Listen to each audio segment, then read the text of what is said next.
kids start implementing EQ, start learning more about how to manage their thoughts, their energy, and all of that. And so this is the most special one to me. Also, one of my kids did help me in putting this together. I was asking him some questions in terms of what he would like to see and if he had any recommendation or advice for other kids and all of that. And he did share, he shared that. So this was a joint effort. And I'm super proud of my kids because part of the journey with them is getting them to think about what they're thinking about and also to express themselves in a creative way that other people can understand, comprehend, and such that it brings them joy. And he really enjoyed, the work. Okay. So welcome. This is going to be fun. Now, this class is for parents, equipping parents so that you can then pass this on to your own kids. Okay. So this is designed as me passing it on to parents, equipping you, training you. And then once you have the skill, okay, this is what happens. Because if you cannot process your own emotions, you will find it very difficult to embrace and process the emotions of other people. If you don't listen to yourself, if you don't know how to drop into your heart and understand what's going on within you, it's very difficult to offer the world, offer your kids what you don't have, what you can offer yourself. So that's why this is geared more first to parents, equipping you, and then teaching you what's going on with your kids, and then how you can work with them and help them as well. Okay, so this is going to be fun. Welcome again. And let's go to the first slide. So the course is going to cover several topics. I'm going to cover several topics. The first one is emotional care.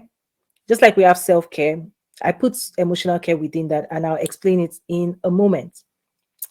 I'll explain processing emotions, how to process emotions, the power of agency, making sure your kids have agency, self-expression, emotional safety, emotional regulation, the benefits of intuition.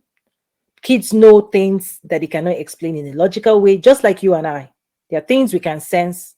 How do we listen and how do we trust intuition, which is part of emotional intelligence, is that the most intelligent side of you, your heart, your intuition can keep you safe, even when your IQ does not have the intellect, the knowledge of what's going on around you.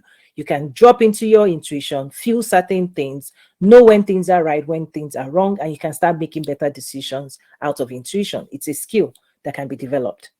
Okay, developing healthy personalities. I'm also going to share, why this is important to helping your kids develop personality, what they like, what they don't like, right? Saying yes, saying no, the right character building, confidence, is that all of these things come out of emotion. If you feel disturbed, you might be shy.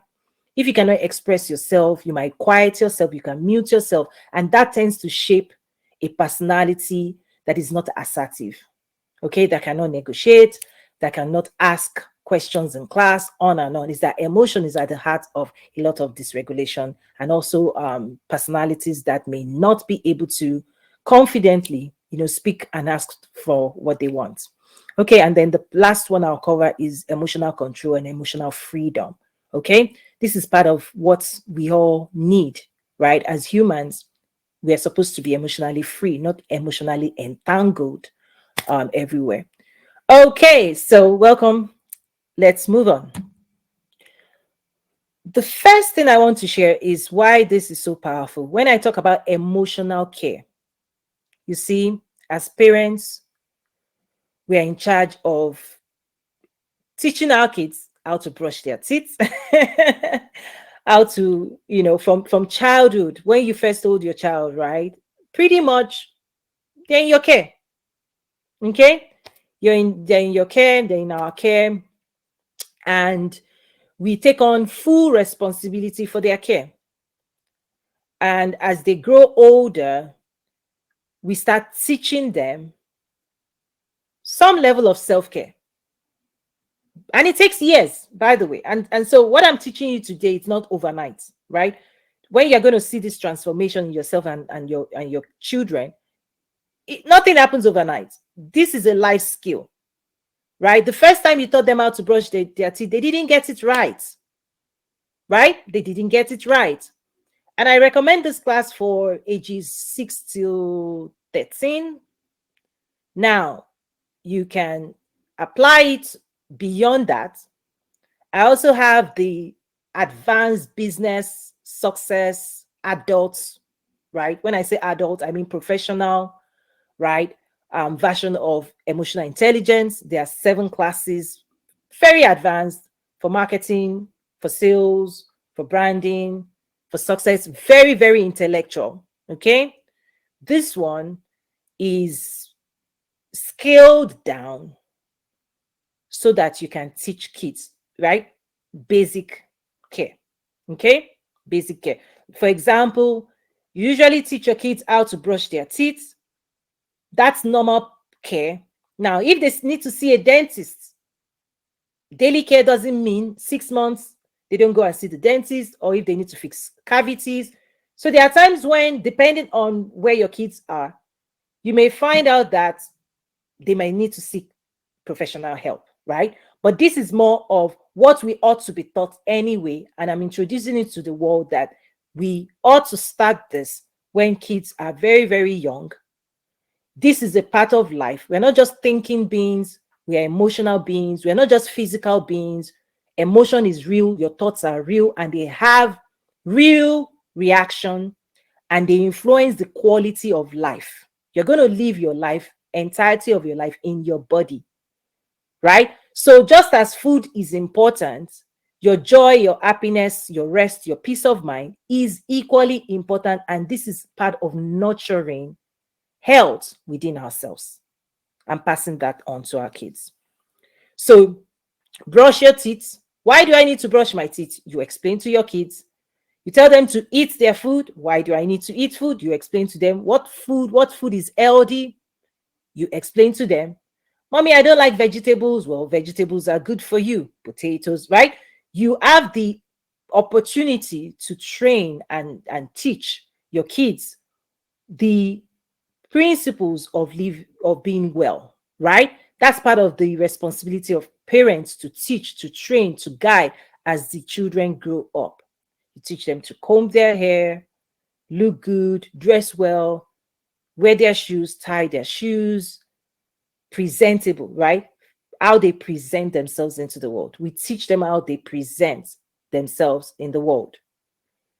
Here's the opportunity this now presents. Can we also teach them, okay, what's going on within them and how they can also relate with one another and other people in an healthier way? This is the quality of life, relationships. The relationships we're going to have within ourselves, with ourselves, the relationship you will have with other people and with the world, making sure that it's the most healthiest that gives you well-being. This is a lot of work. So I put self-care into 4 buckets because there are 4 dimensions of us. There's spiritual health, intellectual health, emotional health, physical health.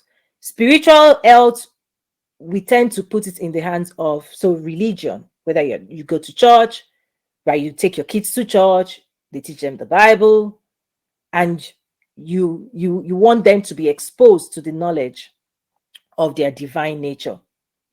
Okay? Intellectual, you take them to the school system, and you expect that the school system, the teacher, would teach them how to read and write, how to learn, how to grow, how to advance intellectually, right? You put that in the hands of the school system.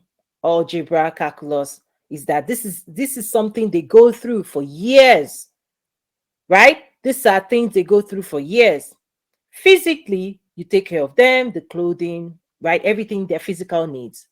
The gap that we've left for too long, which is tied to also mental health, is the emotional well-being.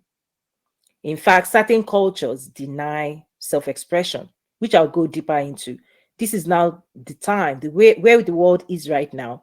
This can no longer go, right, without people being conscious, because anxiety is rising, mental health issues, right? Is that these are things we can catch at a very young age, and we can actually give our kids the gift of nurturing, of teaching them how to regulate them, their own emotion, how to own it, control, manage it, regulate it, be in control of their own energy and thoughts. So I put emotional care into understanding how you think about what you're thinking, the choices you're making about your thoughts, and how they influence how you feel, and how energy, your thoughts and energy, create chemical reactions in our body. So I'll move on to the next slide to really help you understand how emotions are processed in the body. This is part of biology, right? While biology tends to focus more on the physical, there are also things that happen in the metaphysical through our nervous system. So I'm going to move on to the next slide. But what I'm calling out as we're going deeper into this is that you can no longer outsource the emotional needs of your child. You can no longer make assumptions that they go in and out of your house, right? And you don't check in because of what's going on out there. They are exposed to more things today. The human mind is having to process more data points today than ever before. The nervous system is being overwhelmed to process endless flow of information from everywhere. Everywhere. The doors are open, internet, everything, right?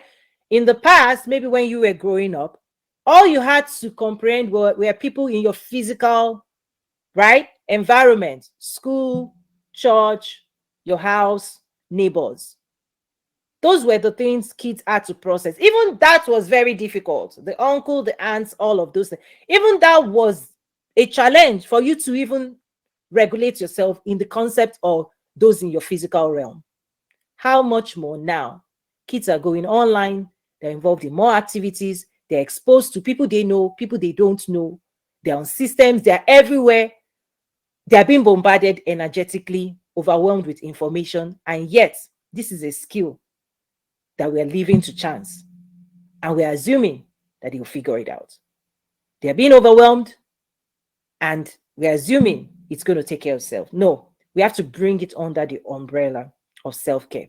And parents have to take on more responsibility, okay, for teaching, for training, for educating our children. Maybe until the education system takes it, right now, it's going to be on us. And so part of my challenge is that educate yourself as much as you can so that you can be more valuable to training the next generation. So let me go into the technical, a little bit more technical side. So I'm moving on to the next slide.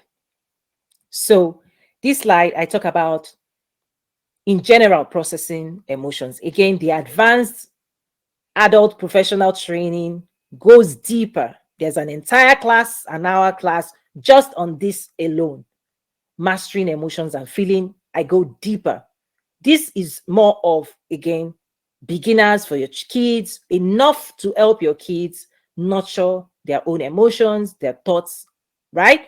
So there are three things I put here on this slide, okay? The first thing is that thoughts, information come into our mind. The mind is the information processing system. It takes in information, processes it, and brings an output. The mind is not a physical organ, but it is, let's just use computer terminologies, right? Terminologies. It's like the software, right? Your software, but it uses the brain and the central nervous system, right? So the mind takes in information. Your thoughts are real, even though nobody can touch your thoughts. Thinking is a real exercise. You can hear yourself, right? You can listen to your own thoughts. You can capture thoughts consciously, right? You can know what's in your mind, just like you're hearing me now. As you're listening, you're processing what I'm saying. Your mind is doing the processing, and you're storing, right? You're storing what you consider to be important in your mind. Okay? You're carrying around storage capacity that leads to memory. It builds memory, and memory becomes useful in manifesting as well. So the mind does a lot of thought processing. Now, this is where things get interesting. The rate at which thoughts fly. You need to start watching out for this. Sometimes kids get more overwhelmed than adults. Sometimes you see them physically back out and say, whoa, whoa, whoa, time out. Give me time to process what you're saying. So be aware that the speed at which children can capture thoughts, process it, and extract meaning may not be as mature as an adult. So try not to be bombarding and overwhelming your children with an onslaught of do this, do this, do this, do that. Have you done this? Have you done this? Have you done? Because everything you're saying, everything they're picking up, their mind is not as mature to take it all in. You know what adults call multitasking? Kids may not be able to multitask yet. They have a developing brain and mind. So that's one thing to first check in. Be very, very careful not to overwhelm, not to bombard your kids with massive amounts of instruction, massive amounts of thoughts, because you can see them crumble under the weight of your thoughts. You can see them shrink if it is too much, because their mind is trying to follow thoughts, process it, and their processing system may not be as sophisticated and advanced as yours. So you need to pace how you talk to your kids. Say a little, see their face, make sure they understand you before you add on more. So that's something you need to be careful and you need to develop in terms of how quickly you're throwing thoughts at your kids and your expectation that they should respond immediately. And if they are taking too much time to respond to you, you get restless, you get triggered, and then you trigger them. That is not an healthy exchange between parents and child. So be gentle, be more gentle with your kids. Give them time to think about what they're thinking about in their own way, and then allow them to respond back to you. Okay, so you have to be patient. So one of the skills, one of the outcomes of processing thoughts is patience. Because when we grow up around impatient people, the nervous system would also be trained to be jumpy. This is bad place of anxiety. Is that people may be training, may have trained your own nervous system to be reactionary without agency, without being able to think. It takes time to think. You have to give people time to think. But when we live in a society that is like rushing everybody, go here, go there, jump here, go right, you find out that everybody's nervous system is fried and everybody's jumpy. Where are you rushing to? I don't know. But when everybody tells you, hurry up, and you're signaling that and creating an atmosphere of hurry up in your own home, you are creating an emotionally unsafe space. Because to actually do this work and process emotion, there's need for quiet, patience. Like, listen, the mind loves peace. The mind works better when there's peace, when there's not pressure, particularly unhealthy, erratic pressure. Pressure is when there's urgency. You need to run, you need to be careful, you need to run away from danger, you need to take safety. That's when the mind was designed to rush, okay? To be hasty when there's danger. But truly, what's going on today is that there really is no true danger, but we're creating a society that manufactures its own, has created a pressure cooker that is unhealthy. So people cannot slow down.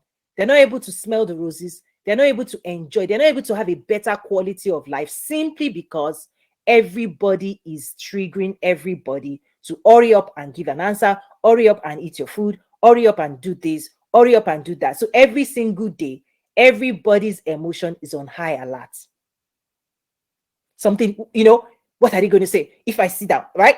You can then find. So you want to be careful, right?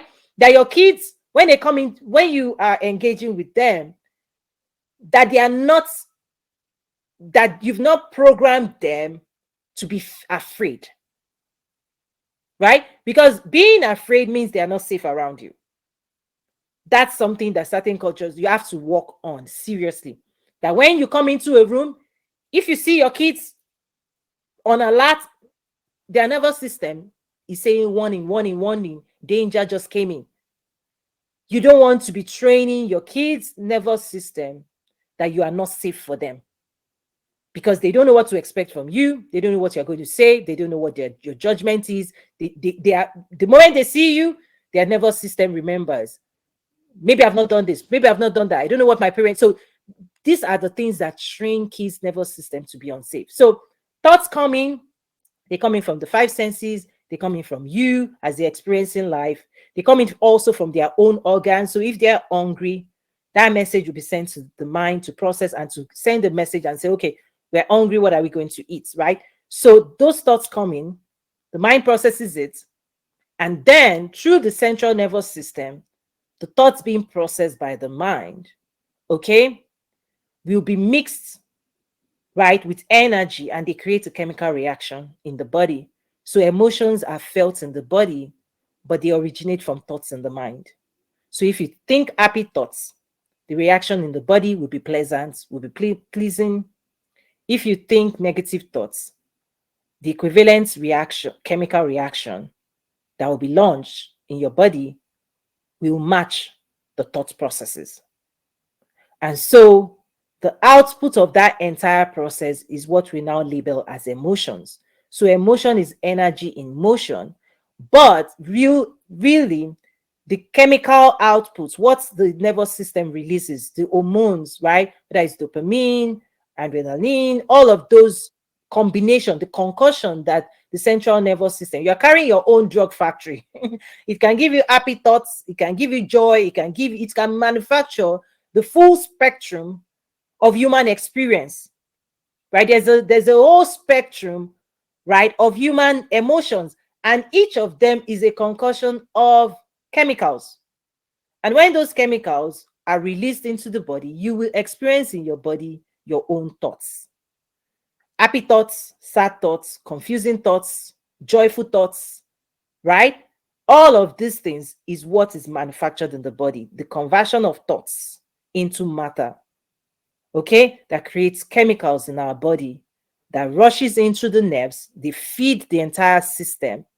And when it's running through the system, okay, you will experience those reactions. And that's why for kids, as they're growing, they may not know what to do with those reactions, right? Because when it's running through you, what we call anger, we've labeled the reaction, okay?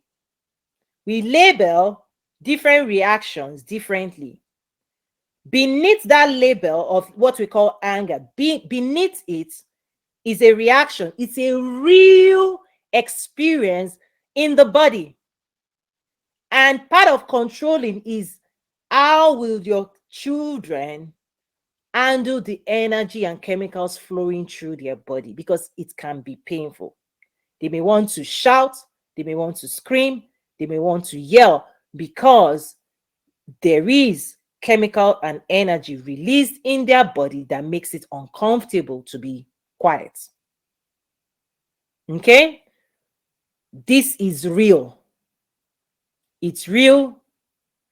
It's an experience. And many times kids do not know what to do. And so they might mismanage those reactions. They might shout, they might scream at you, they might say, leave me alone, because truly that experience, whatever triggered that experience, they consider is as negative. So they want to move away, or they want that thing to move away from them, or they want to move away from it. Anytime they experience an unpleasant reaction in their own body, which is real, it's a chemical, okay, that is released based on thoughts, okay, they may want to move away from it.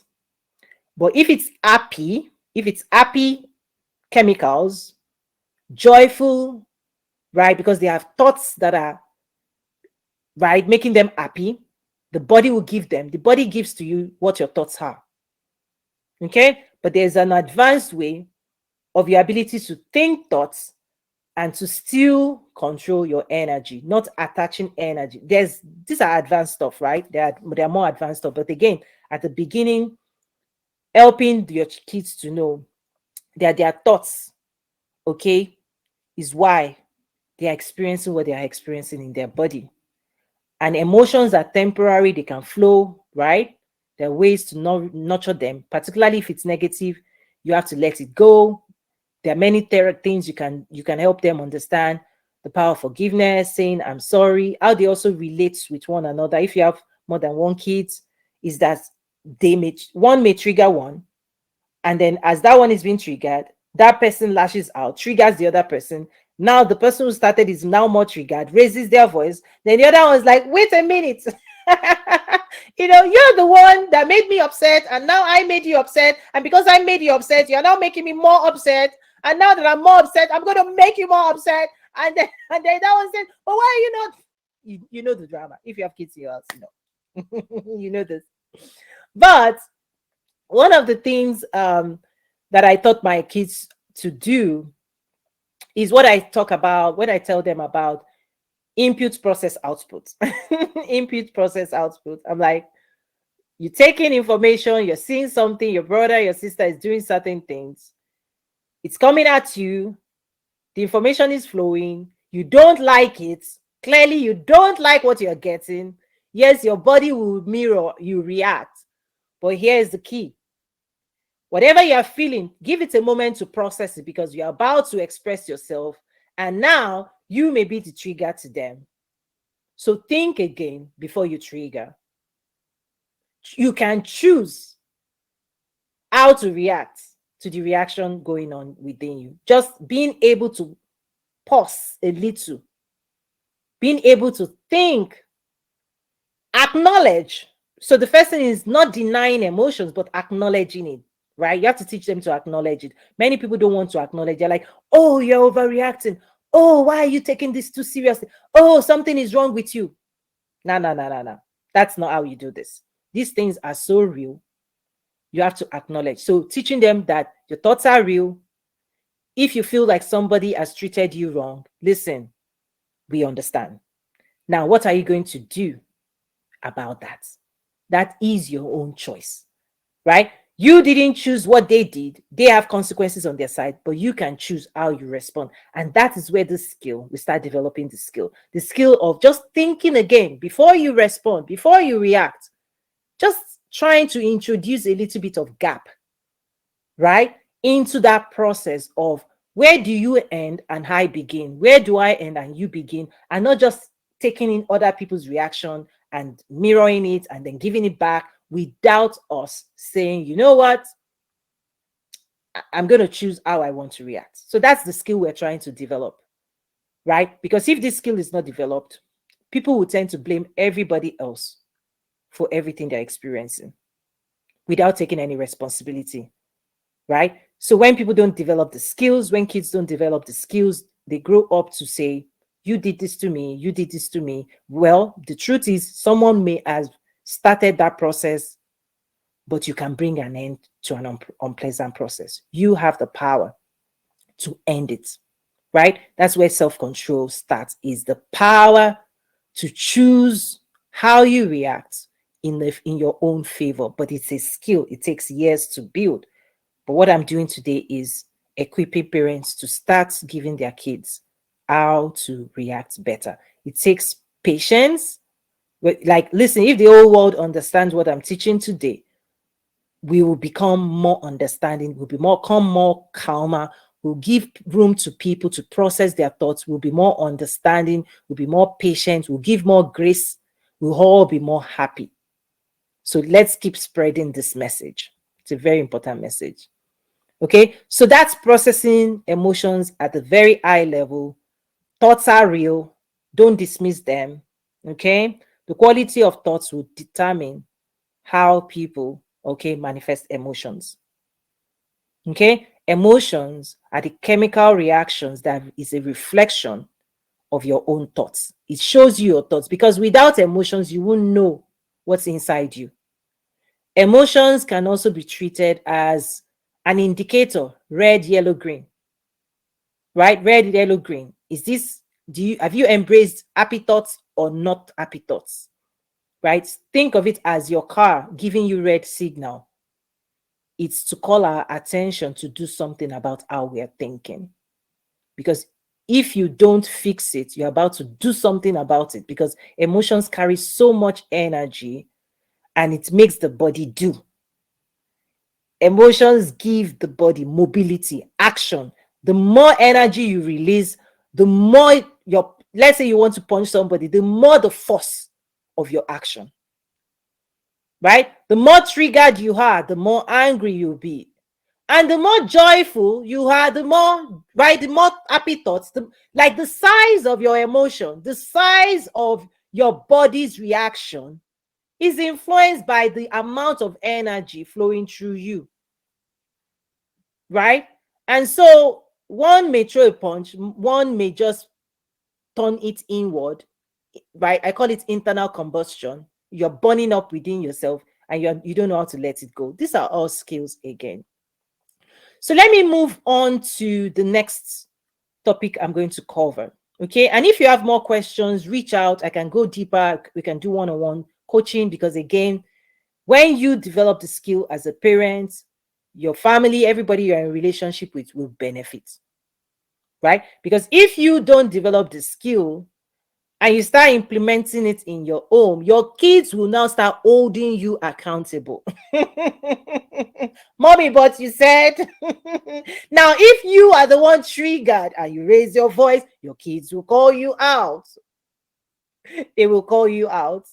So once you start telling your kids and educating your kids this way, be ready that your kids will start holding you accountable. Mommy, you raised your voice.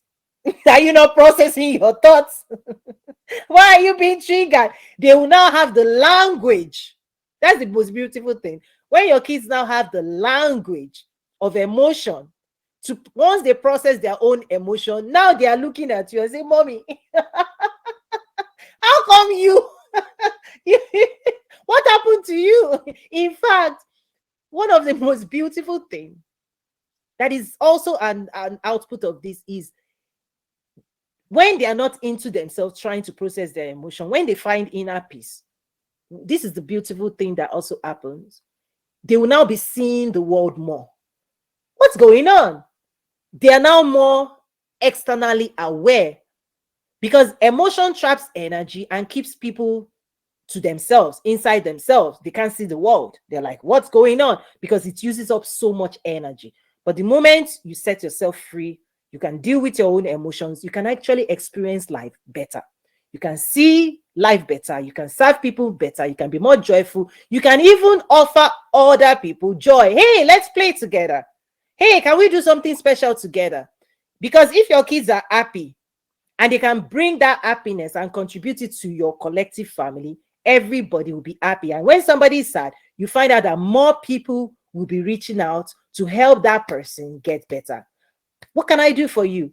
There is now more care. Everybody is now caring for one another. That's also part of what happens here, is that emotionally aware kids, emotionally educated kids are more loving, are more kind to one another. Right? You can now develop more capacity to love, more capacity to serve, more capacity to help other people around you. You can see other kids in class, you can see them, you can encourage them, because now you have more energy to give love. People who are not happy do not have energy to give up. In fact, they need to be replenished. So this is also what's going on, right? Why this is so powerful. Okay, so let's go into the power of agency. The power of agency. The question I have for you today is, who is in control? Okay, who is in control of your kids' thoughts, their emotions, their behaviors, their patterns of behavior, the words that they speak, the actions, the things that they do? Who is in control? And who is responsible for the things that they do, the things that they say, how they feel, how they express themselves, their behavior, their words, their action?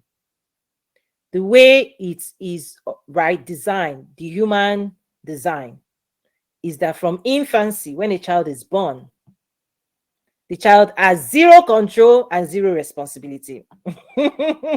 And the parent has 100% control, 100% responsibility. You're responsible for the baby, for the infant, for the child. And the child is not responsible for themselves and they are not in control of anything. They can't control a spoon. They can't even feed themselves. They can't, right? They don't have agency. They cannot be the representative of their own needs, their own thoughts, their own emotions, right? So at infancy, they are observing, they are curious, and they are learning. This process then needs to shift. So as the child grows older, we're supposed to be transferring control to them. So control and responsibility needs to be increasing. So that's the graph, the line that is going up, the green graph, right? The green line. The child is supposed to be gaining more agency, more control, more responsibility, right? Becoming their own superhero, happy with their thoughts, their emotions, their behavior, their words, their actions. And the other arrow going down is that parents need to be taking their full responsibility from 100%, taking it down. Eventually, it's supposed to hit 0, right? The kids is supposed to gain agency, become 100% in control of their thoughts, emotions, behaviors, words, actions, and full responsibility for the consequences of their thoughts, words, actions, behaviors, right? Everything, words. But along the line, parents may not have the skill to transition, right? To give agency back to the kids, to trust the kids, to trust their own thoughts, to give the kids skills to process their own emotions. So many times people get trapped in emotional immaturity. They were not allowed to fully mature and take 100% agency. And now as adults, okay, now as adults, many adults are still trapped, right? Not feeling like they have 100% control and 100% responsibility because that full transition did not happen. This is emotional immaturity. Part of the solution in the adult class, I talk about reparenting, right? There are many other sessions I've done, classes I've hosted, that as adults, this is for kids. Give them agents, start transferring agency, training them, and teaching them out, right? This is something we do in other areas. You may start out being the one responsible for brushing their teeth for them, responsible for giving them food, responsible for feeding them, responsible for wearing their clothes, meaning they have zero control, zero responsibility. As they grow older, guess what? You tell them, go and pick your clothes, go and brush your teeth. You're giving them control and responsibility. You're passing it back onto them. Sometimes you may still have to inspect, making sure they did a good job. Okay? So it may go from 30% to 40% to 60% to 70% at some point. Whether your kids brush their teeth or not, the consequences is on them, not on you. But emotionally, that same transformation, that same transfer of agency may have been truncated. And so adults sometimes will still be blaming parents, right? Adults, the mind may still say there's a gap. My parents didn't do this for me. They didn't do that for me. And so as an adult, there's still a gap. Part of reparenting skill is to now stepping forward to be your own superhero and close that gap, because you're going to wait forever. The parents, right? They may not have emotionally, you may not feel they emotionally gave you room to expand, to think, to own and your own agency, and to have the right over your own mind and body. Pretty much agency is the self, yourself, being in control of what's going on through your mind, that they are your choice. You chose your thoughts, you chose your emotions, you chose your behavior, you are choosing the words you are using, you are taking action. You. And you can no longer say somebody made me do it. The thoughts in your head has to be yours, your emotions has to be yours, your behavior has to be yours, your words has to be yours, your actions has to be yours. And full maturity is when you can say, I am in control of my mind, my body, my actions. I know the consequences of what those things are, and I choose the right thoughts that is in my own favor, the right emotion that favors me, the right behavior, the words, right? I choose me.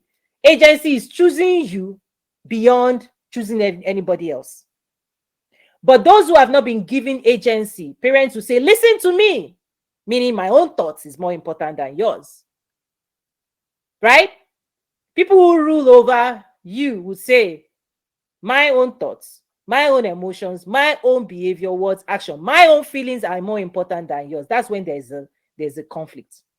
So as your kids transition into right teenagehood and teenager phase, you start seeing the fight for agency.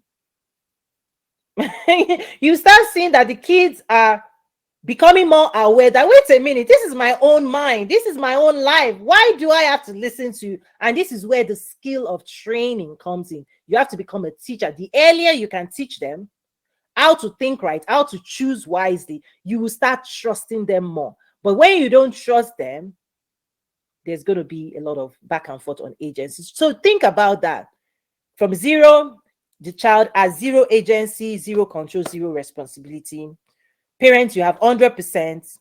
And the real fight that happens as kids grow older is who's going to hold the baton, right? Who is going to lead? Who is going to drive? Whose words, thoughts, and actions matter the most? And a lot of those things is what happens, particularly it crystallizes in the teenage phase, where kids want full control, right? But they're not ready for full responsibility, right? Teenagers want full control, but they're not old enough to have full responsibility. That's where that training phase comes in to help them understand, okay? And then parents want full control because they have full responsibility. Woo! Right? But you have to give away. This is when you, as the parent, has to start giving away control, even while you have responsibility. It's training them that as they have more control, they have more wiggle room, they have more trust factor, right? How do you then equip them to make sure that their choices are the right choices for themselves? And this is the role of a parent. You give up control, and then as they reach adulthood, you have to move away. You have to give 100% responsibility. But parents struggle with this as well. So I'm calling it out. The part of emotional intelligence is you being aware of what it is you're trying to control and what it is you're responsible for. And also be aware that as your kids grow older, they want more control. And as they mature into adulthood, responsibility follows that. How you're going to transition both control and responsibility is also the skill you need to develop. But know that your kids fight. They fight for control the older they get, because they can feel that you're trying to manage their mind and their body, and that your thoughts is domineering, right, as an authority figure. So there are healthier ways of doing it. So I'm calling it out so that people know this is normal. This is very normal. So it's a skill that parents can learn and also transfer to the kids. Okay, this is probably one of my favorites. Self-expression. Self-expression. You see, part of human design is that we are built to express ourselves one way or the other, right? Even from childbirth, the child has to cry. That's expression of discomfort. You've just taken the child out of a comfortable space, and the child has to express its pain, its dysregulation. When it's hungry, when it wants to poop, the child has to give you a signal that something is off, right? Part of self-expression is part of being human, is that we have to give the world around us what's going on within us. That is survival. If a child doesn't cry, they will not even release the child until the child cries, right? When the child is given birth to, because we all expect the baby to express itself. Okay? So this is normal. Self-expression is part of our design. We're not supposed to keep things in. We're not supposed to keep sadness in, all this dysregulation, discomfort. But many people suppress. This is the opposite, is suppression. The opposite of self-expression is self-suppression, bottling in energy thoughts that was never designed to be held in your vessel. Okay, so know that your kids, they are thinking beings and they are emotional beings, and there are thoughts roaming through them that they are open to express. But they could be saying to themselves, I want to talk to my parents. Will they cherish my thoughts or dismiss them? So are you a parent that cherishes the thoughts of your kids? When your kids talk to you, do you value their thoughts or do you dismiss them? Oh, kids, they don't know what they're talking about. That's dismissal, meaning you're not considering the value of this expression of a human being. Whether you agree or not, listen, everybody's thoughts and expression is pure gold. Because without expression, people are dying, right? This leads to a lot of depression. Seriously, unprocessed thoughts, negative thoughts. So giving your kids the ability to express themselves is a gift. It's a gift of life forever. Because that's how they are going to negotiate in every relationship they have. People who do not express themselves, they get the short end of the stick. They'll be taken advantage of long term. So part of the skills of survival, of thriving in life, is the skill, right, of bringing our thoughts, opinion into the world. They matter because this is our contribution. Self-expression is our contribution to life. In one way or the other, your gifts, your talents, your ideas, even when I teach business, manifestation is a reflection of your thoughts, the quality of your thoughts, your emotions, your behaviors. So self-expression is also where wealth comes in. Well-being comes from it. And many people have been denied to this. And I'm calling it out. Don't deny this. Cherish it. It is pure gold for a human being to share their thoughts with you. The kids may be saying, do they care about how I'm feeling? Listen, you can give material gifts to your kids. Buy them all the best things in the world. If you don't listen to their thoughts, they will still think you do not care. Okay? Your ability to listen is the most caring thing you can do for your children. The exchange of thoughts is what builds intimacy and relationship. Without an exchange of thoughts, there's no intimacy, there's no relationship. So the kids come in and they pass through your home. You don't want them to leave the home without true expression. This is how you experience your kids. You experience them not just by their physical presence, but by exchange of thoughts. Humans think, humans process, we share. Relationship are things we share with one another, how we communicate with one another. So the entirety of a relationship is determined by the quality of thoughts exchanged. Your kids may be thinking, would they understand what I'm trying to say? Okay, I want to say what's on my mind, but I'm afraid of what will happen. So consequences, would they listen to me? How can I say what is on my mind?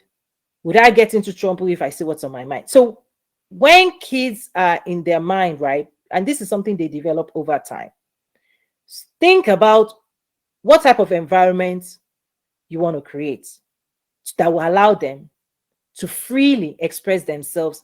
And self-expression, when it comes to kids, right, just like they make a mess when they're trying to learn how to eat food, they make a mess when they're learning how to tie their shoes. They make, like, kids make messes because it's part of the learning process. What happens is when parents cannot handle the emotional mess of their kids. So at the beginning, you will need to learn how to clean up after your kids. Okay? At the beginning of this process, they may not say it the way you want, how you right? But know that they are developing a skill that gets better, that improves. So you have to encourage them. The first time they may not have the confidence. They might look at you. What I'm saying, is it right? Because they are going to take clues from you. If your facial expression, okay, is not encouraging, they might shut down because they are picking. The kids are very sensitive. Remember, as a babies stare into the eyes of their mom, they are picking up every expression, your eye signals. They are reading your face. Like kids develop visual reading. They read facial expression first before they could express themselves with their words. So kids, you will notice that kids stare when they are speaking, they are looking at you. And if you blink at the wrong time or your body language shifts on them, they might keep quiet. And you'll be like, keep going. They're like, no, mom, you're not listening. No, you're not. But I'm listening. No, you're not listening. Why? Because they understand micro expression. Kids are very, very, very, very savvy. They're very, very intuitive on micro expression because that's how they are looking, right? They're building trust. Is this a safe space? Should I keep going? So even when you don't say anything, they're scanning you, they're reading your energy, they're reading your movement to see if they are still going to continue speaking or if they are under judgment, because they are watching for your own emotion, because emotions precede action. So they will catch themselves before you even say. They will read your emotions, and based on your own emotions alone, they will make a decision whether they're going to continue trusting you with their words and thoughts, or they're going to say, you know what, nothing, don't worry, I'm not today. And there's so much beauty in this. For example, if you're a Christian, part of prayer, the practice of prayer, is creating an environment where your kids can also express their needs, their desires, their hunger spiritually, right? Is that the heart of prayer is the art of expressing what's going on in your heart to the divine. And so also part of what you can teach your kids is this. I remember there was a day my daughter was, in bed with me, and we were hanging out. And at the end of the day, I was just like, oh, what's going on within you? So I don't want to share. I'm like, come on. She was like, no. I said, okay, we can take it to God in prayer together. Okay. And then she shared. And then I said, oh, okay, let me pray with you. And then I took her words. And then I prayed her words. And then she said, amen. And I basically was teaching her how she can get thoughts of concern out of her system and also present it with words in a form of prayer. Right? So self-expression is not just talking to humans. It's not just talking to prayer. It's also the divine. Trusting God, right? And expressing ourselves even to, right, our creator.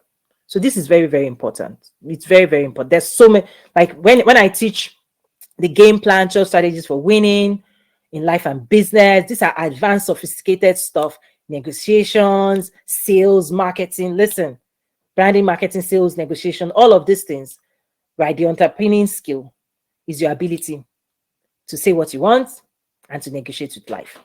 And so if people are robbed of these skills from childhood, they're really going to struggle to advance faster in life. Whether you want a promotion, you want a job, there's nothing you want in this life. You will use your words to ask for it in written form or spoken form. You ask for the raise, you ask for the promotion. Self-expression is how we ask the divine. Bible talks about ask and you shall receive, seek and you find. Listen, the art of asking is part of the most healthiest skill we can help kids to develop, because people who cannot express themselves, how much can you get out of life? Because you ask for if you're in politics, you ask for the vote. Please vote for me. Why should I vote for me? You will express your inner heart in this world.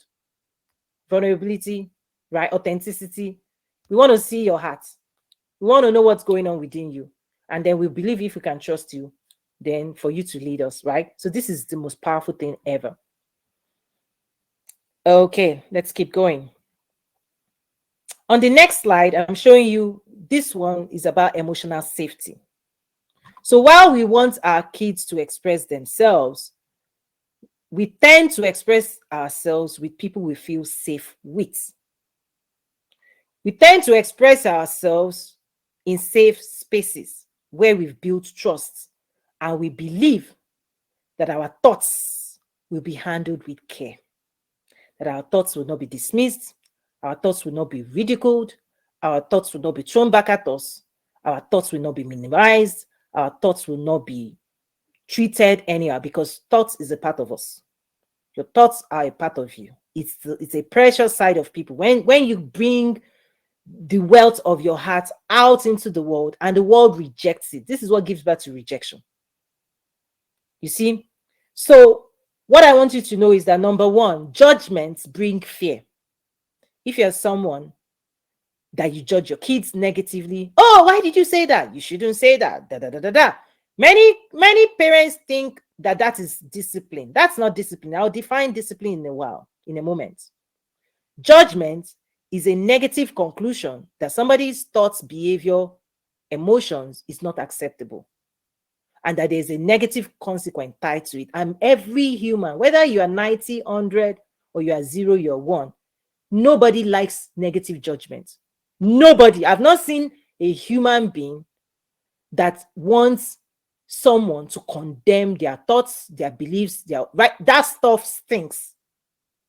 It's the ultimate blow to confidence. Okay? So if you are somebody that negatively judges and arrives at a conclusion that there's something wrong with your daughter's way of thinking, that what they're thinking is wrong, what they are doing is not acceptable, listen, you are just making them afraid. Their nervous system will not feel safe with you. You just need to know. They may be quiet, they may comply, they may mute themselves, but trust me, they are waiting to get out away from you. Because anybody we fear, we run away from. They might physically be present, but their hearts will be moving away from you, little by little, little by little, little by little, because that's the opposite of love. Many parents think they can inflict fear. That inflicting fear in their kids is the right. No, that is abuse, emotional abuse. Because the kid still has to recover. God help those kids out. So judgment leads to fear. Okay? Discipline leads to love. And I'll explain it. Okay? When we understand what our kids are feeling, what they are thinking, and why they are acting the way they are acting, okay? And we take on the responsibility to lovingly teach them what they could do better. And I'll give you an example shortly. And we train them, your kids will fall in love with you. They will fall in love with you. I'll give you an example. I remember one of my sons, when kids are in their feeling, again, they can make a mess. Are you open? Will their mess trigger you, or can you undo their mess? When a baby just throws things up, you as the parent has to clean up. And there's a lot of emotional mess that we have to be willing to clean as we are training the kids. Okay? So for example, I think there was a day, basically the child expressed as best as he could emotionally. I understood what the child was trying to say.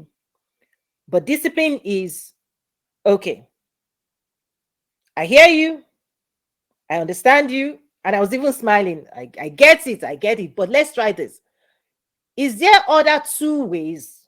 Let's try it. Give me 2 other ways you could have rephrased what you just said. Try and say the same thing. Using other words. I'm here, I want to listen. Let's practice this. I understand what it is you're trying to say, but there are better ways of phrasing that thing that the world will receive you more. So try. And so the child was like, this. It's okay, good, that's getting better. This. I said, that's it. You see? How does that sound to you? Oh, okay. Okay. That like the child felt good about themselves because they were able to now say the same thing they were trying to say, but say it in a way that even they did not trigger themselves, and everybody was happy. And so basically for me, discipline is, I hear you, I understand you, but let me guide you to how you will say it better, that you are happy, everybody's happy, you get what you want, everybody gets what they want, and you are not triggering yourself and triggering other people simply because you're upset. Yes, you're upset, I get it. It's okay to be upset, right? But we can do better to expressing how we're upset. That's the skill. Is listen, I can totally quietly tell you, you know what? That stuff you did is unacceptable. And I can put a smile on my face. Like, listen, you see that crap? Not acceptable. I love you. But listen, go fix that stuff. Fix it quickly. Quickly. And then we can come and eat popcorn and then enjoy ourselves. When you discipline, the beauty is the negative emotion runs quickly and disappears, and you can move on to your happy place. If you apply judgment, people can carry 1 week, they're still upset trying to process your judgment. It's very difficult to process judgment because it's confusing. It makes the kids go spiral because now they cannot work those things out, right? You've dumped judgment on them and send them to their room. Now they don't know what to do with your own thoughts. Now they have to deal with their own thoughts, their own feelings. And then now you've compounded it. Now they have to process. Why did daddy say this? Why did mommy say this? Didn't they understand? Now you've dumped a hill. Now they are now being buried. Not just on what they were feeling before, but now everything you threw at them, they have to go and deal with it privately. But discipline, you can walk with them back and forth. Once everybody understands, you realize that everything just calms down to a place of peace. And then you can be like, listen, what are we eating for dinner today? And they will respond to you because you actually helped them process their own thoughts in a healthy way. That's the gift you can give our children. Is that what they're feeling? You listen, you understand, you try to teach them a better way of processing it. What were you thinking that made you feel this way? From what, in fact, one of the kids, I say, from which perspective? What story are you telling yourself? It's your story. Well, there's another story. Have you thought of your brother's side? So when you're even settling conflicts among siblings, you can teach them how to work with each other, how to forgive, how to say, I'm sorry, how to own the responsibility for their own words, action, and quickly move on to better things, not carry compounding negative. Right? Because sibling rivalry, if you don't teach them how to be cleaning it, just like brushing your teeth every day, those things compound. Soon enough, they become adults. Now they can't talk to each other again. You go here, you go here. But trust me, if every day you teach them how to brush their teeth, how to love, how to respect, how to respond, there would not be mountain of unresolved emotions building in your family. When you know how to deal with whatever rises up, confront it, deal with it, move on. Confront it, deal with it, move on. It's part of life. It's like brushing your teeth. Poop it out. I always say, get rid of negativity, but we need to develop the skills. So this is a lot of work. A lot of work. We have to learn how to understand, because understanding brings affection, connection, and safety. If you are in the midst of somebody that understands you, that gets you, listen, you're going to like the person is going to like you, you're going to do life better. But if you're in the midst of people who judge you, who looks at you and says something is wrong with your own way of thinking, listen, we all run away. Nobody feels safe. Nobody shares. Everybody clamps down. The same is true in the family units. And this also expands into communities. Communities that judge each other, everybody's afraid, nobody's themselves, nobody expresses, and money doesn't flow, because money flows when we do business with people we know, like, and trust. So part of even wealth building, communities that build wealth, is we have to deploy all these skills. Okay? We have to develop these skills. Is that affection, connection, trust building helps us to do life with one another. And it starts in the family. If families cannot be affectionate, cannot connect, cannot trust, cannot understand, where are we going to learn this stuff? Where is safety? Our job as parents is to make sure we're not just giving the kids shoes, bag, buying them the best thing. That when they come home from school, that as they are coming home, they are bringing their hearts with them. That they are bringing the most precious side of them with them. And as they are coming in, they are saying, Mommy, this is what happened in school today. Can you, if I would say, what's gist me? Like, tell me, tell me what's going on. Who did what in your school? Who did what? Let's have fun. Let's learn. I'm like, I think there was something. Yes, just yesterday. One child was like, you remember this person that did this, and this child punched. What do you? And then I said, okay, are you looking for my opinion? I asked the child, it's 10. You're telling me this story. Are you looking for me to contribute like what I think? Say yes, I want to know what you're thinking. I said, well, it sounds to me like this person you just talked about. The person is angry, proud, this. I may need some emotional, right? My child was like, I said, that's what I think. Because if somebody is throwing tantrums, the person may not have a way of expressing themselves and may not be taught, right? If this person is bringing this kind of behavior to school, if kids have emotional safety at home, they work all of those things out at home. But if they don't have somebody to listen to them, to help them process their thoughts, it may be compounding. And suddenly somebody triggers them, they give the person a punch, right? Because emotions unresolved, they don't disappear, they just build up. But if you resolve it, they disappear. Anyone bubbles again, right? So it's like, when I say brushing your teeth, if you don't brush your teeth for 10 days or 5 days, it will start stinking. I'm just trying to say, again, emotional self-care is how we take care of our thoughts, our mind. And this is daily care. It's not just one time, it's daily care. And so pass this on to the kids. Be ready for it every day. Because what usually happens is once you start this, you will feel a flood until it smooths out. And then every day, it will slow down. You will not be feeling this heavy tension anymore. Everybody knows, bring it all out. Let's discuss it.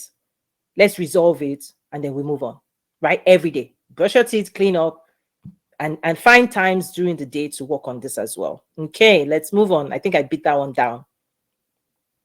Okay. Emotional regulation. So what then do I talk about what do I mean when I say emotional regulation? For the adult class, for business, for life success, I go deeper into self-therapy, establishing your baseline, setting your thermostat, dealing with external circumstances, because as an adult, there's more skill that has to be developed, particularly in the world of business, advanced business, right? But for the kids, I'm just keeping this simple. Just think about self-leadership, the choices your kids are making, the emotions behind their choices, why they do what they do. What do they want? It's usually, what do they want? What outcomes do they want?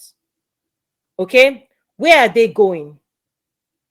Okay, and their desires, hopes, dreams, aspiration, as they start nurturing things, because kids will start saying, this is what I want. Okay, now when they don't get what they want, do they throw tantrum? Do they stomp out? Okay, when people don't know how to bring themselves and recover themselves from, okay, what I don't want is happening, what I want, I'm not getting.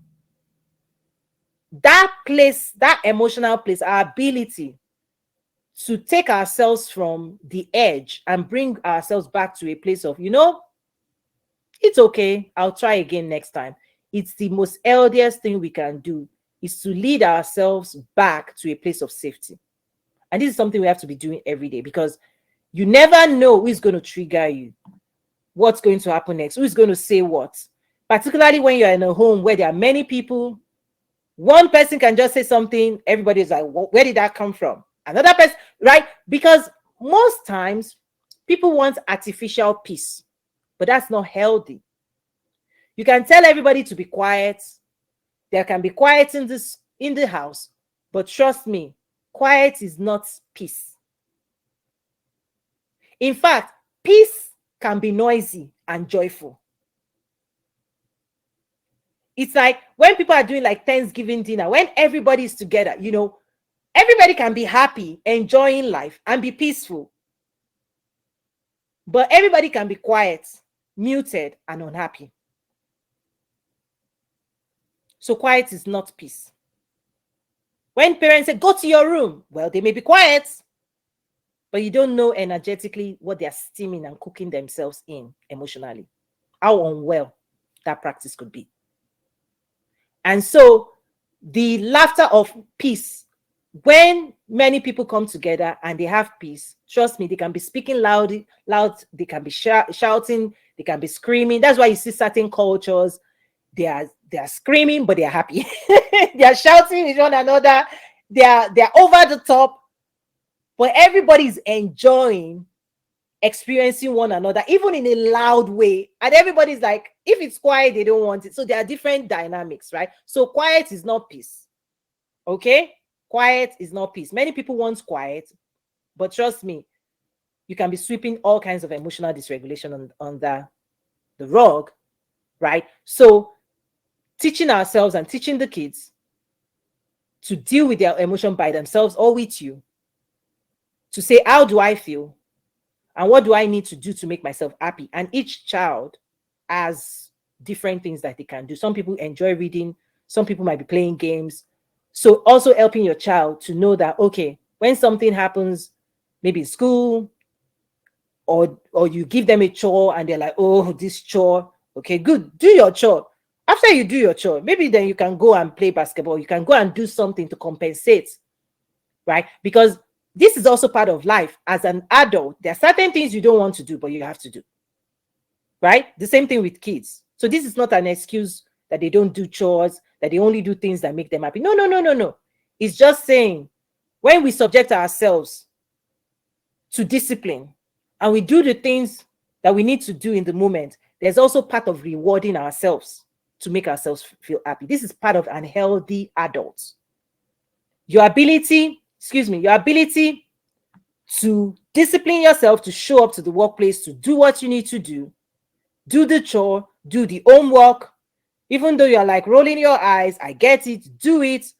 But some people may come out of that feeling depleted. You see, when we do things we don't want to do that we have to do, it might take you emotionally down. Self-therapy is how do you bring your vibration back up? It could be reading a book, it could be watching a movie, it could be playing games. Factor that into your family and you can start helping your kids come out from homework. After the homework, what can you do that brings them back to a happy place? You can teach them that, but denying it and just saying, you should expect to do your homework. Come on, why are you not doing your homework? They will do the homework. But when they finish doing the homework, did that drain them of energy? It will, because it takes energy to focus and discipline ourselves to do certain things. This is part of how do you replenish energy? As an adult, as a kid, everybody needs this, right? How do you replenish energy? And it's different for each person.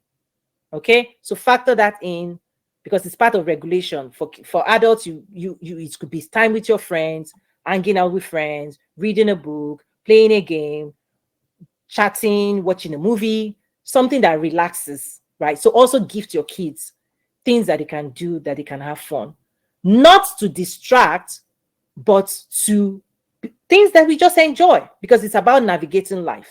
Okay, self-awareness. Where am I? How did I get here?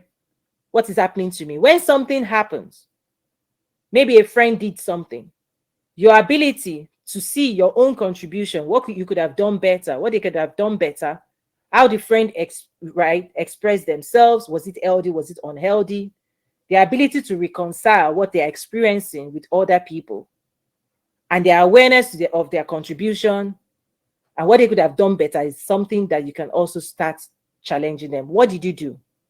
What did that person say? And then what did this person say? And then and then you listen and say, okay, is there something you could have done better? Next time, maybe don't do this. Next time, don't do that. And even helping them come up with their own options. This is something that we can teach the kids so that they can start making decisions, because you're not going to live the rest of life with them. Our job is to equip them with the skills they need to start making the right decisions, making the right friends, going to the right places as they drive through this journey of life, and also seeing signals. If a friend starts distancing themselves, you need to pay attention to that, right? If a teacher says stop, if your principal says stop, you don't just ignore all the signs in the world.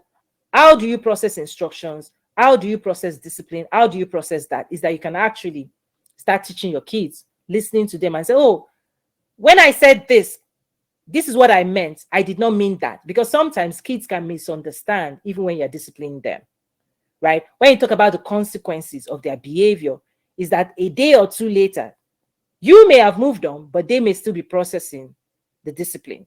Give them room to come back and say, Mom, 2 days ago, when you said this, I was like, that's not fair. Oh, why do you think it was not fair? Well, you didn't tell that other, person to do the same thing you told me to do. I said, wait a minute. Okay, let me explain. You may need to start explaining your discipline. This is work. It's not quick, do this. And listen, the lazy way is for us to give instructions and walk away. Trust me, when you start gifting your kids this skill, 2 days later, they would have spent time processing, because now you've given them the tools to listen, to learn, to process, and given them permission to come back and talk to you. 2 days later, surely, Mom, I want to talk to you, okay? You see, 2 days ago, this. I'm like, do you remember? Okay, I remember. Your judgment, not judgment, your discipline. I thought, and then you now say, well, so you be ready to also explain, right? Discipline, because you need to also then bring them to a place like, listen, I understand what it is you're doing or what it is you're saying, but listen, I still understand the best way to discipline both of you. I may not have given you the same, but trust me, I still know each of you, and don't compare. That's also something I say a lot. Don't compare. Don't compare. And now my kids will say, Mommy, you said don't compare. I'm like, yeah. So this is the beauty of this thing, is that when you equip them with the language, with the skill, you realize that your conversations with them would also be more advanced. They will pick up the language. Kids can learn. If you teach them, they will learn. And once you teach them, trust me, they will hold you account. They will hold you account. They will use your own words. They will come back and repeat it and challenge you, to check. They will check you. And this is beautiful, because once you don't see it as a trigger, you start enjoying and go like, this is you want to sharpen? I will sharpen. I will sharpen you. We will sharpen each other. I will be sharp. We will be sharp. Listen, I don't think an average person can come into my house and we will sharpen you. You will sharpen you, because you will have to develop the vocabulary, okay? The skill and the vocabulary to express yourself and negotiate. You negotiate, because that's real life, okay? So emotional regulation, bringing ourselves back to a place of peace, a place of safety, being aware. Again, this is just, there's an entire class, an hour plus, for adults that is very technical, more technical than this. But again, I'm bringing this for something you can teach your kids. And I recommend that adult class. It's a life-changing class. Okay, we're getting closer to the end for today's class. Benefits of intuition. You see, emotion is not logical, but everybody wants logic, and that's where there's chaos. When you don't understand the behaviors and action of people, who told you are supposed to make it logical? Because what people are trying to do is, I said this, you said that, then this happened, then that happened, and then what you did does not make sense based on what I did. That's not how you make sense of emotion. You process emotion with your own heart, not IQ. Heart must speak to heart, because many times, many people want to sound right and still but they're still wrong. Why? You may tell your kids the right things because you think it's discipline, but you can lose the heart of your kids. So part of this skill is bringing your own heart into the conversation. The heart is how you're going to process. And this is a skill, because most people have been developed in IQ, logic, right? And they've been trained in logical terms. Emotion is emotion. Emotion doesn't have to follow logic. In fact, it doesn't have to make sense logically. If I tell you I feel this way, don't question why I feel this way. If your kids say they are not happy and you're looking for the logic, you should be happy. You have everything you need. You have food on your table. You have a roof over your head. Why are you not happy? This doesn't make sense. You see, emotion doesn't make sense if you're trying to apply logic. In order for you to process your kids' emotion, you don't process it with IQ. You process it with your own heart. And your own heart has to speak to their own heart. First thing is, I care. See, the heart has to say, you don't feel this. Okay, you have to listen before you start judging with IQ. So anytime your kids are in their feelings, don't bring IQ. Please. We don't want to know how smart. This is not about smarts, logic, heart. This is where the heart beats. We want to feel safe. We want to feel love. We want to feel the hearts of our parents, right? Your kids want to feel the heart, your own heart, not your own mind. Because your mind would say this doesn't make sense. That friend, why are you even listening to that friend? That friend, listen, logic throws everything. You're throwing the baby out with the bathwater. You have to come with your heart. So the power of storytelling, when they tell you the story of what happened, don't use logic to process that story. Try to apply your own heart. If you put yourself in their shoes, would you feel the way they feel? Would you understand, right? So that's part of this process of empathy, right? You have to start activating empathy, not logic. Okay? Kids experience more than words. They know things that they may not even have the words to explain. Our job as parents is to help them develop the words to even understand at the energetic, emotional level what's going on within them. Because sometimes they may not have developed enough to understand why things are the way they are. Kids also know when things are right and when they are wrong. They feel energy. Listen, if you guys are arguing everywhere, even though logically they don't know what people are arguing about, energetically they've been disturbed. They could be perplexed. They may be reflecting on, like, what did I do? They might even think, they might misunderstand that what they're seeing around them is their own fault. They may be wondering, am I responsible for making daddy, mommy happy? They may be questioning reality. Why is this happening to us? Why me? Their perspective may be limited because they don't have information, but they know something is off. They are intuitive because they've learned how to feel before they learn how to speak. Children learn how to feel the emotions of their mom, emotion, right? When they were in the womb, they learn safety, they learn emotion first before they learn words. So kids are more intuitive. They know things that they cannot explain logically. They feel things that helps them know if they are safe or not, right? They also have opinions. They do. Their opinions may not be rich, may not be enriched with superior knowledge, but trust me, kids can perceive. They have perception, they have opinions. Oh, why is this food soggy? Right? They are experiencing life as humans, little humans.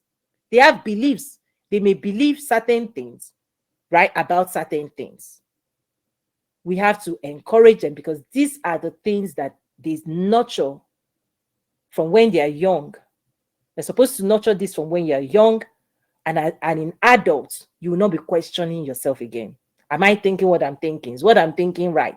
Adults face this journey. Now, I'm just giving an example. Adults are trying to make a choice. Is this my one and you want to marry this, you want to date this person. If you haven't trained intuition, you may be making wrong choices simply because this person sounds right and in logical terms looks right, even though intuitively your intuition is saying back off. But if we start developing this thing from a very young age, trust me, kids will just look, when they grow up, people might be smiling. No, that's not for me. Right? Don't bring confusion. we can make better decisions in adulthood when we start growing intuition, right? Because many adults have made terrible decisions simply because they did not trust that voice, the voice that knows better. Okay. So if you can start, part of emotional intelligence is at the emotional level. From a Christian standpoint, this is where God speaks to us. Okay. This is where divine wisdom lives in. IQ knows your past and uses it to create and manifest the present. But the heart, where your heart is, Jesus said, guard your heart, renew your mind. That heart is where God, when God wants to whisper to your children, when God wants to teach your children and guide them and check on them and make sure they don't get into trouble, God is going to drop that message in their heart. So helping them to trust their heart. I don't want to be friends with that person. I don't like her. Why don't you like her? I don't know. There's no logic. I don't know why I don't like this person. I don't just like this person. And that is okay. But many parents make a mistake and say, make friends with them. Because you are friends with those parents, you are forcing your kids to be nice to somebody that intuitively they're like, this is not my person. This is not my person. I don't just connect with this person. You need to start even respecting the thoughts, intuitive thoughts and intelligence of your kids.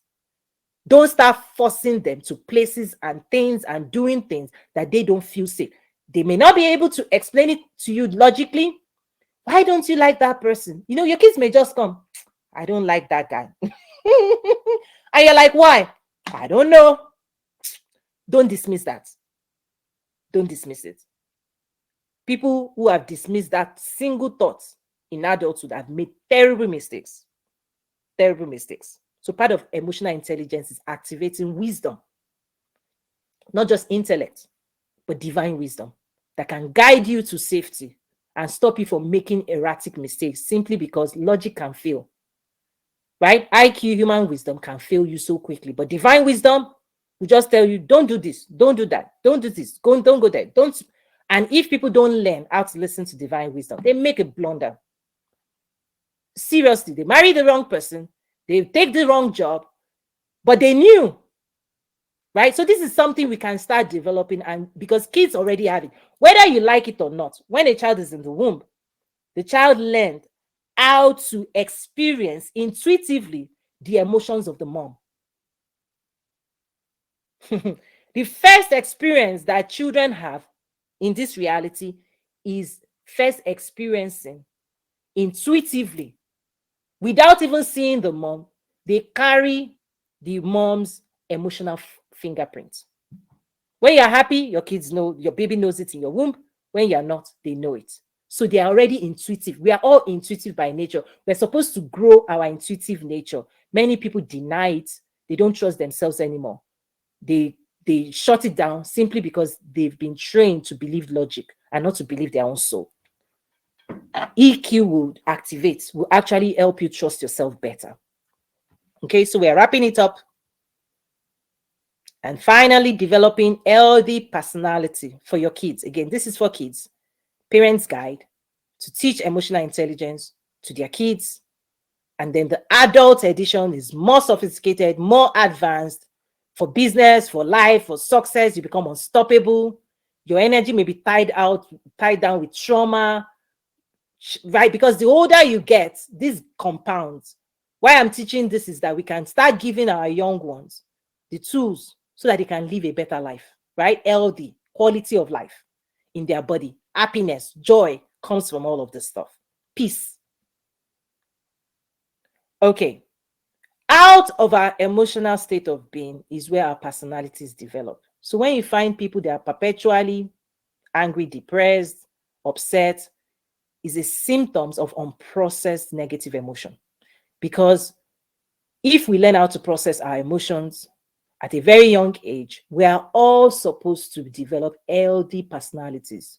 We're all supposed to love who we are, love other people, and do life in a positive way. But when people grow out of not having this type of care, out of not being safe, out of being taken advantage of, out of no self-expression, is that we develop a personality. Okay? We become a person that is built out of dysregulation, and in a way it becomes permanent if you don't break down and rebuild yourself. Okay, people may be set on a trajectory where trauma, is informing, and they get triggered, easily triggered, complaining, doubting, fearful. These are programming that now has to be rewritten. Anxiety could be now part of personality, like it's just normal. These are abnormalities in emotions that some may be clinical, some may be tied to unprocessed realities. Okay? Out of this work, if you do it right, we build confidence. So this determines whether someone is confident or not. How you feel about yourself, within yourself, determines if you are confident in your own abilities. Who you are, who you think you are, in relation to yourself and in relation to the world, will determine what you can negotiate. In adulthood, when I talk about business, it determines how people price their products. Because you can price your product anything, but trust me, you're only going to price it based on the confidence you have in yourself. Also, this builds character. When you can say what you mean and mean what you say, you have integrity of heart. Many people don't have integrity because they say what they don't mean and they mean what they don't say. They say one thing, but their hearts, Bible says this person, in Proverbs, this person is saying eat, but their heart is not with you. It's like there's a split. People's words cannot be reconciled with their heart, but God looks on the heart. But you're telling man red, but your heart is green. You're telling man yellow, but your heart is blue. That's lack of integrity, lack of character. Can you be trusted that what you say is what you mean and what you mean is what you say? When people don't have emotional strength, emotional capacity, they hide. And so they, one of the classes, the advanced classes in the business school game plan, 12 strategies for winning life and business. Okay. One of the things is activating clarity. And I talk about how nature, nurture, culture mutes people. Now, that is for adults. This is for kids. You find people, it could be 40s, 50, whatever age, they've developed a personality and an identity that continues to say to people what they think people want to hear. You are showing up with a mask. That mask, you can be smiling. You go to church. How are you? Fine. You dress well, everything. But your heart is so far away from the words you're speaking. That's why the worst case scenario, suddenly they see people in the world doing this, doing that, and everybody say, but we never knew. This person never showed any indication of that. We thought everything was fine. Because adults can put on a mask, but you never know what's going on in their hearts. And that's lacking integrity. But once we start giving kids the strength to stand with integrity, because for you to express yourself as you wish to express yourself, it takes emotional strength. And it requires emotional maturity for us to show up and lead and say, listen, my answer is no. No is the most powerful exercise of emotional strength. That's the biggest test. Try saying no. The power to resist, to say no, right, can only be delivered by somebody that has full agency and is ready to take the consequences of their no. Most people who are not responsible or ready to take, responsibility for the consequences of their no, because no comes with outcomes. There are people who do not want you to take no, who will not accept your no. But trust me, once you have emotional capacity, emotional strength, emotional resiliency, you say no and keep moving. Right? No is a full statement. But many people cannot express no because they don't have emotional maturity to face the consequences, whatever those consequences are. Remember, at the beginning, I talked about who is in control, who is responsible.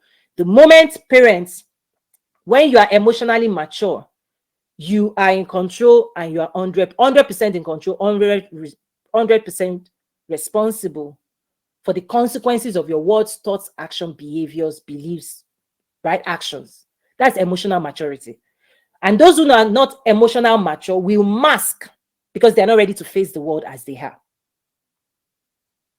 So building character from a very young age builds strength, right? It builds strength. Kids can stand up, express themselves in class. They can answer questions and they don't have to be denying themselves. They don't have to be wondering, oh, did the class accept my answer? Who cares? You see, when you give strength to your kids will not give too much power to other people. When people don't have emotional maturity, other people's thoughts, opinions, they matter more than they ought to.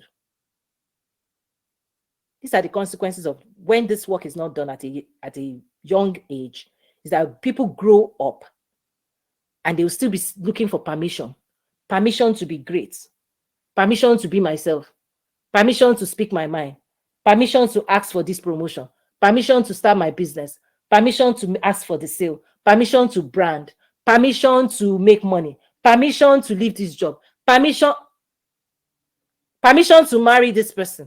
Who are you asking? Whose voice and opinion? This is the effect in adulthood, is that people don't have confidence to make the right decisions and take on the responsibility and be okay with the consequence of their decision. Because that's maturity. Is if you say yes, if you say no, everything is coming back to your table.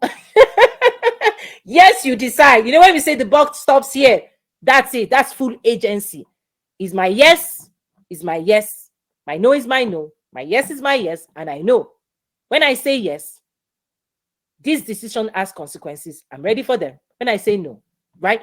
That is full control, full responsibility, and the readiness for consequence. That is emotional strength. And anybody that has not built that from childhood, they'll still be struggling and wondering and looking for permission from who? Society, government, where? Is that most people that don't, when people don't develop this skill, they are lost, right? Because when they are supposed to give themselves something, they will question themselves because the mind has been programmed to deny, to not be confident, to not have character, to not have integrity, right? To not trust people, to not trust themselves. Their belief system is shaking, is not strong, because you build your life, you develop personality based on your own belief system. Now, if you've been groomed not to believe yourself, you're believing other people, you're believing culture, you're believing them, the hidden shadows, you don't believe yourself, you're doubting yourself, is because of emotional dysregulation. Communication style is also shaped. Value system, who you are, what you like, what you dislike. If you're not given a chance in childhood to really exercise your own interest, I like this, I don't like this. This food I like, this food I don't like. But people just say, eat. Listen, in my own house, this is what I'll say this, and then I'll give you next step. Okay, just sharing this funny story. Well, food is a thing in my house. Listen, food is a thing. We all celebrate food. There are days when I make the food that is, this person likes this food. I pick a day, I make their own favorite. This person likes this food, I make their own favorite. On another day, this person likes this food. So I know everything each person likes, and I pick a day, right? So that everybody is happy one day or the other. I also know what their dad likes. So there are days we just say, no, we are keep cooking what daddy likes today. Everybody fall in line. Why do I do that? Is that they like what they like, they don't like what they don't like. And we acknowledge that. Now, this is my own house. I can cook anything I want. And they understand that. But that mutual love and respect of, I'll make you happy today, spaghetti today, this tomorrow, this. And everybody's like, yes, today's my day. And guess what? Whenever we pick one person's day, everybody falls in line. You can't, don't be complaining. Eat it, enjoy, move on. Because your day is coming next. If it's daddy's day, right? And if you don't want to comply, you're now old enough. Go and eat whatever you want to eat. But in this house, so in a way, we create this fun environment where, listen, I'm not denying that they like what they like and they don't like what they don't like. They've communicated. Like, listen, everybody has come. In fact, one day, one of them was like, Mommy, what's your best food? I was like, whatever I cook. whatever I cook, right?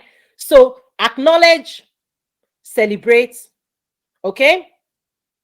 But also ask for mutual respect, acceptance. So when I cook, I say, listen, I don't want anybody squeezing their face. I don't, listen, you're going to say, thank you, mommy. Yes, that's the agreement. Thank you, mommy. And we're all going to enjoy. But at least I'm not denying that their personality is being shaped by their interests and dislikes. That is the key. That is the key here. Okay. We want to give them a positive outlook. We want them to have a great life. Okay. And so next steps, the advanced class, listen, there are 7 classes for adults. I want you to go deeper for yourself. Okay. I want you to set time to start engaging with your kids. I encourage you to start asking them questions, to listen, to learn from them what's going on within them. Start acknowledging their thoughts. And then one of the things I try to do, because we've matured now, is I don't just throw these lessons to them. Now I ask, do you want me to teach you a different way of handling that? Right? And they say yes. And so, for example, this class, one of my kids, I said, you know what, I'm developing a class for kids. What do you want me to introduce? What do you think? And then he started telling me different. I was like, okay, yeah, I'll have that. So also, I don't intrude in their own thought processes. I try to engage and say, hey, what you're going through, I may have a different opinion. I may have a better way of you doing it. Do you want to learn? And so now their openness to learn, to grow, because I'm equipping them so that they can be happier, they can have better friends, they can grow up. I'm giving them the skill that helps them be better, feel better. And so that's what I've done for you today. And so reach out. My website, toyinyumesivi.com. The academy is toyinyumesivi.academy. And then you can contact me, info@toyinyumesivi.com. Okay, this has been fun. Thank you so much. I know it's a lot. And really, part of this journey is to make sure that we're developing the skills and the next generation can really benefit from this. Okay? Thank you so much. Let me close this out.